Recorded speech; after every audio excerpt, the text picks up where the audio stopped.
Pumsni sawarga ingkang kaping sepindhah kawula nyuwun pangestu rahayu wilujeng slamet dumateng kaki sepuh mini sepuh Kyai Dalau Lamen kang manggen wonten ing dusun mriki sedaya.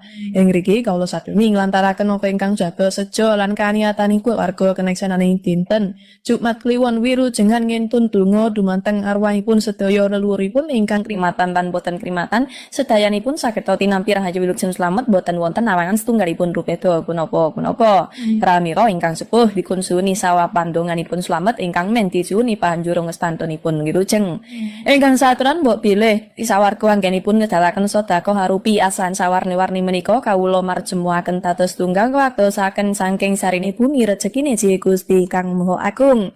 Ingkang saturan wonten jeneng Petalan Africa jeneng sekawan perkawis. Ngintun donga dumateng sedaya leluhuripun ingkang krimatan lan boten krimatan saged tinampi sampurna rahayu wilujeng slamet boten wonten alangan setunggalipun rupeda punapa-punapa. Ingkang saturan